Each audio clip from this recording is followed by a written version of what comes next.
Hey, what up, everybody? Thank you guys for joining me today. If you do not know who I am, my name is RJ. Teach Hermetic Science, Hermetic Alchemy, Ascension practices, how to train your psychic abilities, and then so on. You know, so mostly, I like to cover metaphysics. Today, we're going to be covering, how to transcend duality. What does it mean to transcend duality? How does it affect your experience, the way you think, the way you act, the way you feel, the way you interact with the world? Now, this is something that is primarily for people who are at the cusp of enlightenment. And this teaching may not be for everybody. Some people really dwell in those dualistic realms to a very, very high degree. Hey, puppy. Hi. Hi there. Where's your owner? Hey. Getting all the puppy love. Hey, dude. Can I continue my live stream? Thank you. Grand Rising, all. Getting some puppy love out here. um, that was cool. Um, and so, when we talk about duality, the frequency of your mind is what gives you your experience, right? And you remember that your mind and your spirit is the same thing. So if you have any dualistic view of your experience of yourself, of the world around you, this is how you perceive everything. Like everything runs through this lens of duality. Um, what up Thunderfy? What up everybody? Thank you guys for joining. What up Jade?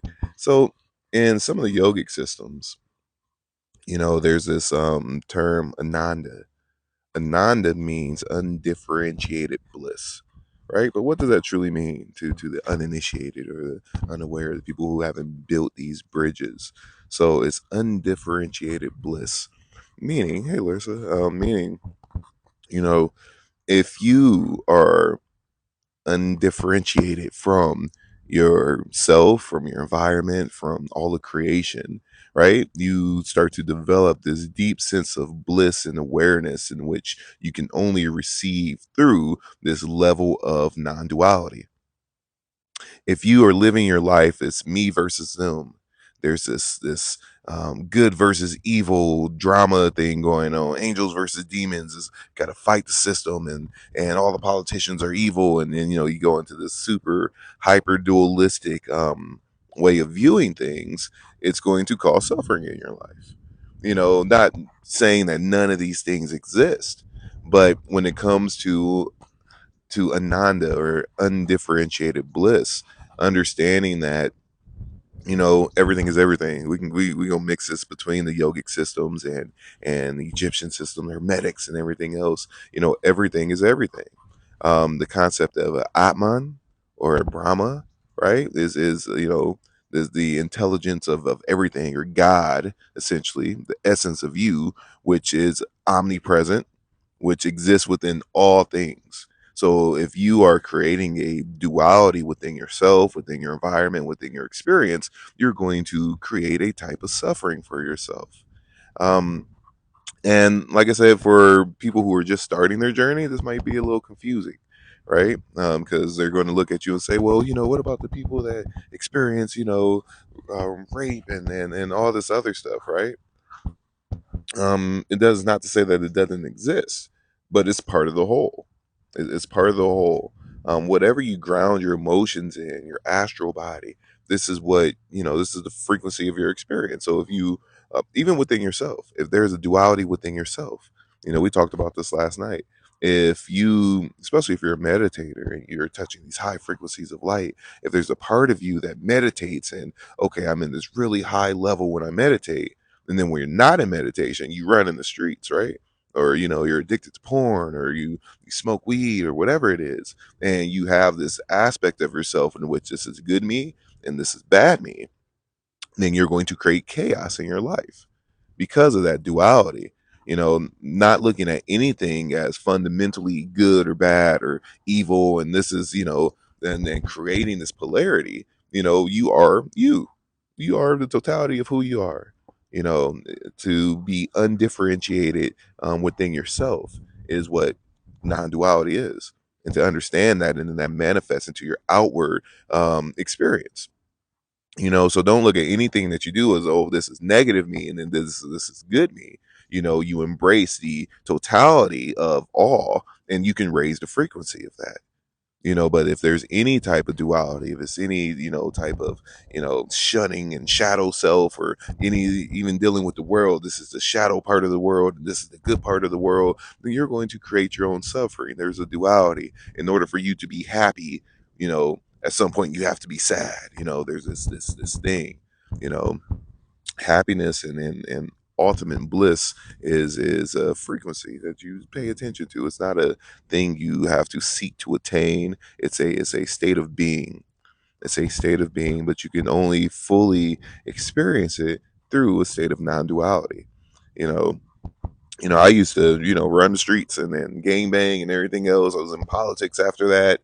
And, even when it comes to politics, yes, we can say there's evil politicians and lobbyists and, they don't care about us and this and that, but, you know, they still do good, you know, everything is everything, and God is whatever your concept of God is, it's all things, and good comes from it. Literally, good comes from it. If it wasn't for politics as they are, you wouldn't have the freedoms you have. You won't be able to make as much money as you make, and then that not be capped, right? But you can look at it as, oh, these things are keeping me down. It's perspective, but you can choose to see it however you wish to see it. You can choose it from a higher perspective in which all things are, they just are, and Taoism is Wu Wei, you know, the path of non-being. You're just one with all, and going through the path of non-resistance. And that's a very beautiful way to live your life. You live a life filled with, with joy and the bliss of every moment, instead of seeking that, oh, it has to be this way, or I have to change this, or trying to control things outside of yourself. You deal with what is, and that every moment you can choose to experience the once again the ananda, the undifferentiated bliss of every moment. But if you're constantly seeking, oh, this is what's going to make me happy, or oh, this is negative and this is good and this that, and you're attaching these astral emotions and belief structures, and building these perceptions, it's going to cause suffering. Because in order for you to um, experience that type of physical bliss that you are seeking, there has to be a point in which you don't have that. It's a duality where you always have it. So, looking at that is very, very important. And it's not as simple as, it's not as simple in the fact that, oh, this changed the way that you think. Yeah, but it affects every single part of your reality, your relationships with yourself, with the people around you, with your environment. The way you literally view the world begins to change, and that's what the Ananda is. When they talk about the different layers of consciousness, they're going from your physical body consciousness, right, raising up that vibrational scale, going up into, your monadic consciousness, right, up into your light bodies, and going through, the Atma, the Brahma, the Buddhic layers of consciousness. And in order for you to experience this universal oneness, which is all things, you know, it's subjective in the way that you experience it. If you're a high level being and you've had many high level incarnations, it's not as simple as, oh, I'm going to leave my body and experience my experience as just as God.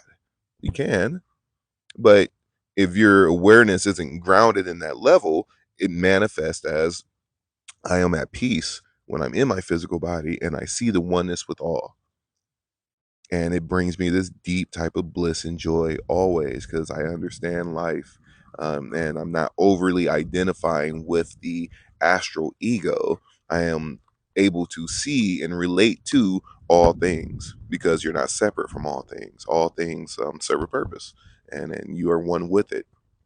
When you're going up the vibrational scale and becoming enlightened, the higher teachings, the higher tantric teachings, are all teachings on non-self. So what does that mean? Teachings on non-self. It's literally going into non-duality, non-self. It's not just you and overly identifying with your physical form, because you're not your physical form. All the magical teachings teach you this. All the even the some of the more dogma shrouded lower dualistic teachings even say, you're not that. You're not the self. You're one with all. So looking at that, and asking yourself, what's keeping you from the state of bliss? What's keeping you from experiencing the beauty and bliss of every moment? And this is something that I suggest everybody contemplate right now, where you're at. Whether you're at work and you're listening to me, whether you're in your car, whether you're just at home, right now, what's stopping you from experiencing and indulging in the bliss of this moment? Because it's there, whether you choose to pay attention to it or not. You know, I share this all the time. Is your attention, right? What's the saying? The energy goes where, energy flows where your attention goes. Literally, whatever you pay attention to, that's what you're giving your energy to. That's what you're sharing your consciousness with. That's what you're paying attention to, and this is what you get, no matter what it is. It can be whatever you wish it to be. So a lot of people overly identify with the astral ego, the astral self, or their physical body, their physical surroundings. And because of that, those are lower forms of you that you're paying attention to. It doesn't mean it doesn't exist, it exists. But the goal is to transcend that. The goal is to transcend that aspect and be able to see the unification of everything, to ground your awareness in the connection of understanding your connection of all. When you're starting your spiritual journey, in the beginning, there's a huge sense of separateness. And there has to be that separateness. There has to be a polarity in order for you to understand it to a higher level. You cannot perceive anything if it's not dualistic. There's no perception of it. There's no way you can grow and evolve from it or even know it exists if there isn't a polarity. If there's not hot, how could it be cold? If there's not suffering, how can it be happiness? How could you ever have a concept or an idea what any of these things are? So, this is a part of our human experience. Because you have a physical body, we're in the lowest density of existence. This is the lowest realm. Doesn't mean it's the most negative realm. The beautiful thing about it is it's the lowest density of matter and vibration. So it gives you the vehicle to grow and evolve at a rate that you cannot do without a physical body. And I mean that. This is one of the reasons why, say we're made in God's image. God, whatever your concept of God is, infinity, the universal mind, the intelligence of nature, the intelligence that permeates all things. In order for you to be made in God's image and have the same creative force, you have that within the physical realm. And that part of you, which is God, the essence of your spirit, it expresses itself through you. And because you're in this lower density of duality, you can use it to grow and evolve at a rate that no other beings in all of creation can do, because you have such a deep connection to duality. But the goal is to transcend it and to understand it so you can use it as a vehicle to grow. Um, when you die and don't have your physical body, all you have is light of your mind. You have your spirit. And so, do you know how it works? I do know how it works very well. Something that I teach, very often. Um, but when you no longer have this physical and astral form to bind you to this physical realm, all you have is the light of your spirit, the light of your mind, the light of your consciousness. And this is what we're here to develop, because you are blessed and have this gift of the present to develop yourself. This is what I find. Is the most important to develop, because this is what you take with you. You can train astral skills, you can train love astrally and all these different things, but you can't take it with you. But developing the light of your mind from this lower, denser, coarse type of dualistic light, to pure non-dual light, that's what you take with you. But if you don't have a physical and astral form, it's a very, very long road in order for you to develop yourself, because you don't have the grounding of polarity. if you do get to these high states, a lot of the beings that are worshipped on this planet today are beings that have touched these real high non-dual states, and they're resting there. That's why they have temples and things, connecting to them, to reach them. But if you get to that level, you'll be there for a very long time without fully liberating yourself, because you don't have a physical body to ground you enough to create the rhythmic swing for you to grow and evolve. You're non-dual. The light of your spirit is literally, it's not vibrating. It's still. Your mind, your spirit is still, and it's moving more towards oneness. So, think about this. If you guys have any other questions, about literally anything that I'm covering or talking about, feel free and ask. But the goal is, even in your physical form, to alleviate your suffering, is developing this awareness of non-duality, and understanding what it is, because it's a product of the spirit. It's not a product of the intellect. We can talk about it, we can read about it. This is why I teach the way I teach. I teach processes and practices. How do you develop monadic awareness, of what it means to be non-dual? What is your connection to the universe, to the cosmos? What the part of you that is all? How do you develop that awareness? You can't get it from a book. You can get it through, you know, practices and rituals and things like that. And that's the goal. That's the goal. So I wish for everybody, my path of service is to help everybody achieve this. That's why I teach what I teach. That's why I teach psychic development. That's why I teach hermetics, so you can become your own teacher, because you have it within you. Remember, every tuning fork in the universe exists within you. But if there is a dualistic part of you, is it's this is part of me and everything is external to me, then you can never tap into your divine essence, because there's too much division within yourself. you know but all infinite knowledge is a part of you, and you have access to it. So my goal is to get you to the point in which you can experience that, and it's very, very beautiful. So how do we turn our mind from this dualistic state to this non-dual state? You can only do it through experience. um, that's why I do the energy exercises. The moment we start working with vital energy, right? You're moving your awareness from your physical perceptions, and then you're moving it outside of your physical perceptions into the vital life force field. Your mind literally vibrationally matches it, and you begin to understand, oh wow, this is, it's this energy here, it's this layer of consciousness. This layer of consciousness, it animates all life through all of creation, and you are it. Literally, you're it. And naturally we have a connection to this, but we lose this connection through, societal means, through, the collective, through school, through the stuff they put into the food, right? The heavy metals they put into the food, in which they're projecting all these radio waves which affect the frequency of your feelings and your thoughts. But we can transcend that easily, very, very easily. And this is why I teach the energy exercises, because the moment you start working with vital energy, your awareness goes outside of your physical perceptions or your physical limitations. Your mind expands to that next layer of consciousness. And now we are building this vibrational scale. We're going from our physical, completely dual state of experiencing it's me and this tree, right? To even working with vital energy, you can share your life force with the tree, your mind substance that is one with the life force and the tree. You can feel your connection. Your consciousness becomes the consciousness of the tree. So you begin to move your awareness from the I to, a more broader experience. So you're going from this dual state to a more non-dual state. And then through this, your reality begins to change. Your view and your perception of reality begins to change to a level that you have to experience to fully understand, right?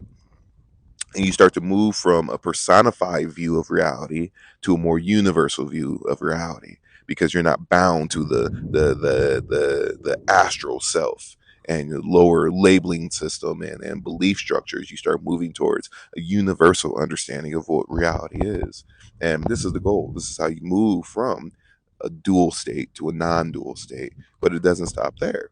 We work from our vital life force energy and coming into resonance with that and spreading our awareness and our mind into the vital life force field. And then we go into the astral. We gain a awareness of our astral body. And from this is where all the aha moments and epiphanies start to come in, because your astral body, it is the part of you, it's your soul essentially. It's literally your soul. Um, I'm using hermetic terms. Different systems say, call it different things. But in hermetics, your astral body is your soul. It's your labeling system. It's your emotional body. It's what gives you your perceptions. All light, when you perceive it, it goes through your astral awareness before you have a perception of it for you to break it down. So when you gain astral awareness, you begin to see your own stuff. You begin to see your limitations. Your mind begins to equalize with the astral plane, and you're not bound to your own perceptions and labels and the collective consciousness that's telling you to think this way or feel this way or believe this. You start to expand outward once again, going even deeper into non duality and expanding your consciousness and awareness from your personified view to a universal view. And from there, we begin to go more into the mental plane. So from our physical perceptions to our astral perceptions and then to our mental perceptions, we're going up the vibrational scale. Your mind is not bound by time nor space. And the more that you can expand your mind and come into resonance with, the mind of the universe or all these higher levels of consciousness, which are you, the more you can see how this manifests through your life. You're no longer bound or stuck to the physical reality or view of things. And this is this is an important experience to be able to have, because once again, it's a product of the spirit. You can't intellectualize this. I can talk about it. I can share, different universal mind experiences and things of that nature, but you can only take that experience from your level of perception. It will mean something different to everybody. It's a product of the spirit. And this is why, once again, and everything that I teach is, this is, you do the practices. Do the practices. We have these terms and a whole glossary in hermetics. What up, Dr. O? And you put experience with the terms and the terminology, and then those neurological pathways begin to build and neurogenesis begin to happen, and you develop that relationship to your experience. And this is the goal. This is the primary goal. So as you develop your mental body awareness, and hey, Nicole, and then we go into our akashic and monadic awareness. Monad is a unified field experience. This is when you first get a true sense of what non-duality is. It's the unified conscious field, and it's different for everybody. It's subjective. The way that you perceive it is completely subjective to you, but it's a unified field experience. Um, and this is the goal. Once you get to this level and you can ground your awareness into this level, life becomes a lot easier. It becomes a lot magical, because you can see all your stuff. You can see, oh wow, this is what was binding me into this lower way of being, this lower way of thinking, this lower way of interacting with my experience. And you can grow from there. When people first have the monadic experience, people will experience types of rapture and bliss, and I am God type experiences, and that's is beautiful. But that's a beginner experience. That's because you're touching light that may be above your pay grade, and a lot of people will leave their body and you know um it's a beautiful experience, but in order to take ownership of that experience, you have to develop a type of equanimity and stillness within it and take ownership of it. That's where you want to operate from. That's your in. Once you have that experience, you always have that experience, but you want to bring it into equanimity where you're not being blissed out by it, but it's your normal state of being, and that's where we operate from. In hermetics, that's not the ultimate goal. That's your state of normal conscious awareness, and grounding your awareness through that, so it dominates the way you think, the way you act, and the way you feel. And this is where all the magic happens. you know And living in the state of non-duality is really, really beautiful because um, it changes not only your perceptions but the frequency in which you operate from. And what up, Mark? What up, Jurina? Says so grateful for you. Thank you for being you here now. Oh, thank you. Says you glowing. Yeah, thank you. Hey, what I did the Yoga Expo LA this past weekend. I did a couple presentations there. It's the largest indoor yoga expo in America, right? And when I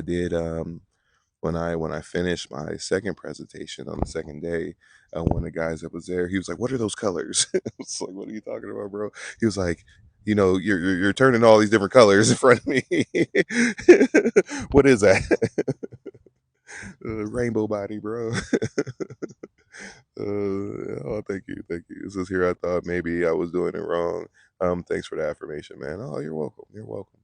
Um, you know, understand your part in your reality because you are in control of all of it. And I mean this. Unless somebody got you handcuffed to bed, you are in control of your entire reality, to a large degree.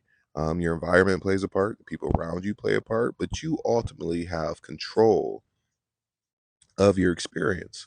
And everything that you are experiencing right now, consciously, primarily subconsciously, is a part of you that says, it's okay for me to be experiencing this, but you're not limited to that experience. So you set the tone of what your experience is going to be. And the more you can understand, switching from this dual state of, oh my God, this external things are controlling me, and these corporations got to be brought down, and the politicians are here and they're ruining our lives, and into that state, if you can bring that into equanimity and allow things to be, this is where the true bliss and happiness comes from. You can't you can't you can't transcend something by fighting it. It's non-resistance. Look at Wu Wei, right? um when we look at all the different traditions, even in hermetics, and we talk about akasha and cultivating stillness, you have to be still, being mindful, to experience the true bliss and to transcend what is, understanding that this unified conscious field, if you are creating that duality between you and that external thing, you're in resistance to it. You're creating more of it. You can't fight poverty by paying attention to poverty. You can't. It's not possible. You just create more poverty. You can't. Now you can, inspire and teach the impoverished. This is how you generate wealth. This is how you have to think, act, and feel to get out of poverty consciousness. But you can't fight poverty by paying attention to poverty. It doesn't work that way. So understanding that, and everything serves a purpose. Being able to see, your part in it. And one of the biggest things that I've been, really been faced with, and being pushed to share, is if you blame external things and circumstances and things outside of yourself for your woes, and you know your dissatisfaction, change the blame and enter I. What's your part in it, right? Or so and so did me wrong, or oh, I allow so and so to be in my experience and treat me this way. It's a huge difference between that, right? So taking ownership of your experience, because nothing external to you is controlling that. There's nothing external to you controlling that. Now there's a bit of willpower. Thank you. There's courage that has to be implemented to overcome some of these things. But there's nothing external to you that's keeping you where you are, that's holding you down. The man is not out to get you. The system is not. We're not in the prison planet, as all the super dual people who like to say we're trapped in the matrix and this is and that or whatever. So it's one way to view it, but it's nowhere near the ultimate reality. It's a choice to live in those realms and to have that experience. So anything external to you, really look at it and say, okay, what's my part here? you know I allowed this to happen. And like I said, to the uninitiated, this might sound crazy. What do you mean I allowed this person to treat me like this? And You know, it might sound a little crazy, but it's a thing. You know, it's most definitely a thing. Um, and there's different levels to it, and you'll realize as you move from the state of duality to non-duality, it's different levels of truth. It's different levels of truth. So as you go from your personified truth and start raising up this vibrational scale of awareness all the way up to the Atma and the Brahma, or in the Akashic awareness, um, the truth on each level is not a linear thing. Physically, the physical truth is completely different than the astral truth. Somebody punches you, it's going to hurt, right?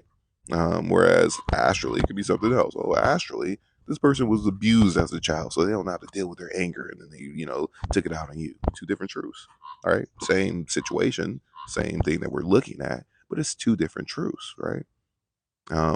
So every level in which you start to normalize and begin to experience, you begin to understand the different levels of truth. And like I said, understanding that it's not a linear thing. It's not like a linear type of progressive truth. It's a completely different truth. The laws that the physical reality abide by are completely different than. Did it really go out? Because it still says it's on. I don't know if I hit the button or not. Let me know if it goes out again. Um, you know, the laws that the physical realm abide by are completely different than the laws in which the the astral run by. The mental realm is completely different than the astral. The akashic realms completely different from the mental and from the non-dual light realms. It's the whole different, is just different laws. Your mind mental realm is not bound by time nor space. You can put your mind anywhere through time and space and experience it. Astrally, you're bound by space, and even the time in which it abides by is completely different than the mental. Your astral body awareness, it runs from this lifetime, from the time of self-awareness to the time you die. You have access to that, you know so understanding this, and there's different levels of truth, and when you experience the different levels of truth, keep that truth where you experience it. You can't take things that are formless and bring it into form and give it to somebody, essentially, right? So you'll have these unified feel universal consciousness experiences, and you keep them there. You keep those experiences there. You can try to explain them; they don't make sense to the intellect. Sailing. Remember, you were here when we did. I forgot. We went out to the preserve and we did our moon ritual, right? And as I'm going into equanimity, raising up and down the vibrational scale, huh? How can I share this with the people who right here experiencing what I'm giving to them as I'm conducting these energies and blessings from the universe, and who we're connecting with? And I try to explain it while I'm still in that state, and there's no way you could possibly explain it. So you leave those experiences, you leave that level of truth where it's at, because you can't bring it in the form. No matter how I try to verbalize it or intellectualize it, it doesn't make sense to the intellect because it's formless. So you leave those truths there and allow them to be. This is why, all the spiritual systems that we have, they're gateways into higher levels of experience. Once you get to non-duality, there's not much you can say about it. You can experience it, but when you go from that non-dual monadic state, when you go from there, um, you leave those experiences there. It's not much you can't intellectualize. You can't write a book about it. It's not possible. So all of these systems that we have, all these different ways of developing yourself, one is not better than the next, and I mean that. And then even in the dual systems, they're just different ways to develop yourself. Everybody is connecting to light in their own way, and everybody needs certain things. Even when it comes to hermetics is very beautiful, and it's completely, it's a system of non-duality and how to develop your psychic abilities and go through different realms and everything else. But I can't sit here and say it's the best system. for me and the people that resonate with it, for your path of development, it may be the best thing that you ever, experience to get you to where you need to be. For some people, it might be Christianity. It's one way to connect to light. It might be Hinduism. Now there's a vibrational scale of how much liberation you're going to have in your experience, but there are all ways to touch light and experience that light. You know, some of the yogic systems are very powerful, and then they have these huge ancient pools of mantric tantric energies or whatever, and you can get there really really quickly. With each system, there's different types of karma, but one way isn't necessarily better than the next way. It's what resonates with you, and you guys are here. A large degree of you guys are here because my way might be what will work the quickest and most effective and efficiently for you, or else we wouldn't be here. We wouldn't be having this conversation. So looking at that is important, but all paths lead to the same place. This is another teaching on non-duality, right? All paths lead to the same place. One path is not better than the next. And it's funny that um, I talked to this guy at the yoga expo. He's from the Nanda village up in Nevada City, California. Hey Susie, how you doing? um, and like I said, Ananda literally means undifferentiated bliss. And I resonated so much with this with this person's light. And then we talked for about, I don't know, 10, 15 minutes, and like everything was like complete resonance. Even though his path is completely different than mine. The way that he touched light and understand light, completely different than the way that I have been taught, and the way that I follow it, and the way that I even teach it. Um, but it all leads to the same place. And it's funny because we both basically said that at the same exact time. And it's very, very beautiful to um, come into resonance with other traditions and people who practice non-duality and can understand it and see it from from that viewpoint, because that's where you want to be. You want to alleviate your suffering. This is the type of psychology you want to use. You know. So just want to put that out there for anybody who's interested in learning more about hermetics and developing your psychic abilities, your ability to, practice mental transference and go into these different realms and have these experiences firsthand. Check out the link in the bio. Um, I have I have it set up so you can join the course on a monthly basis, and there's even a free trial if you would like to join. With the free trial, with the monthly option, you get access to the whole video library. You get to join in on the Zoom meetings. So if you couldn't afford it before, or whatever, it's a lot cheaper.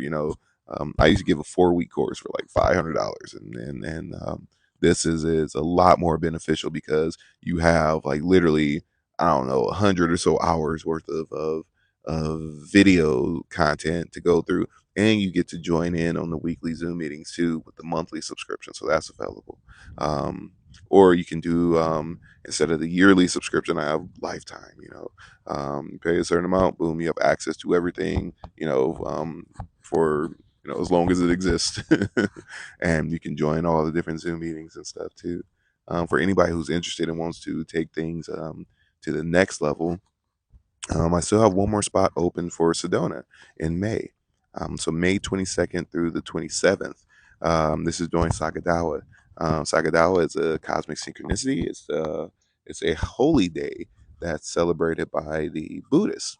And this cosmic synchronicity often share the understanding cosmic synchronicities is when everything aligns for evolution to happen very, very quickly in a short amount of time.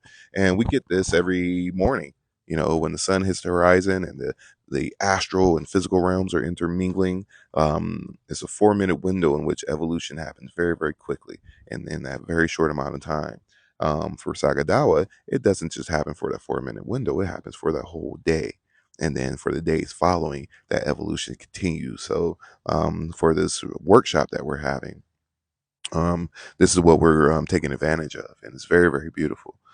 So not only is it going to be at this very, very powerful time that only happens once a year, we're going to be in Sedona, which is one of the most powerful places in America. There's few places in the world that you can go and get this type of amplification of energy. Um, and this is one of them. Like literally, there's holy places and places of power and stuff like that. But when it comes to developing yourself and getting this type of evolution in a very short amount of time, there's not many places like Sedona. So not only will we be in this very powerful place, we'll be there at a very powerful time, and everybody there, we've been practicing for a while. So, you'll be with a group of very powerful people doing very powerful practices, and you will leave a changed person. It's going to be very, very beautiful. So, if you're interested, check out the link in the bio. The information is there. There's one more spot left, and I have another one going on in October. I'm also waiting, I think tomorrow or the day after, I'll get the information for Japan. We're going to take a trip to Koyasan, Japan. Koyasan is like the holy place in Japan. Kobodaishi, or Kukai, brought Buddhism to Japan. And if you know me, I am I have a strong appreciation for Japanese esoteric Buddhism. But even one of my teachers, who's been teaching metaphysics and magic um, for it's September. I didn't mean to say October. It's in September, I believe. But even he was said that Koyasan is the most magical place he's ever been to. Very, very powerful. Even the temples in Koyasan, these temples are thousands of years old. So when we're doing our mental training and our astral training, it's not the same as going to a church or a cathedral or a temple here in the States. These temples have strong reservoirs of mental, astral, spiritual energy that's been cultivated for thousands of years.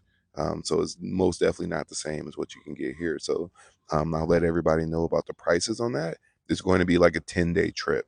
So we'll be in Koyasan and it's near Kyoto, and I'll have all the information for that. The beautiful thing is the travel agent is literally he's the president of the Koyasan Temple here in LA. So we'll have access to the temples and stuff where the practices are, not the ones that only the laymen can go into. We actually get to go into there. We can mentally transfer into the light of all their practices that they've been doing for thousands of years, and we can take those frequencies on and then get those feeling qualities and develop those skills to a level that you cannot experience elsewhere.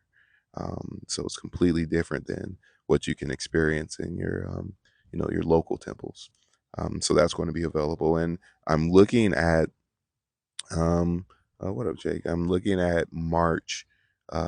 We could go before March, and it'll be a little bit cheaper. But I want to go when the cherry blossoms are there. So I'm more than willing to pay the little extra money to go, and when it's very, very beautiful and all the cherry blossoms are in full bloom.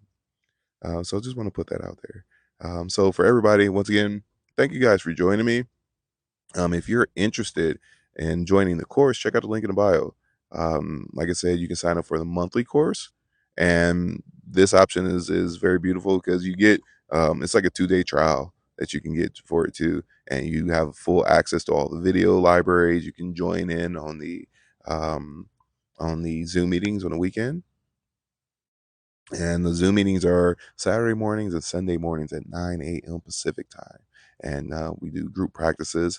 This Sunday, I'm going to be doing a revision course.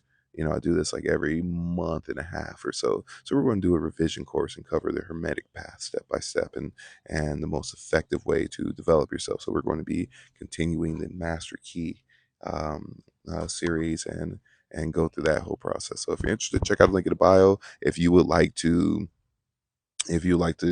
pick my brain about anything, you can always book a one-on-one. If you want some quantum astral purification or some traumas or succubi, incubi pull up out of you, you can always book a quantum healing session or anything like that. So check out the link in the bio, and I look forward to seeing you guys later. Thank you guys for joining me. You guys have a very, very blessed and beautiful day, and I will see you guys later.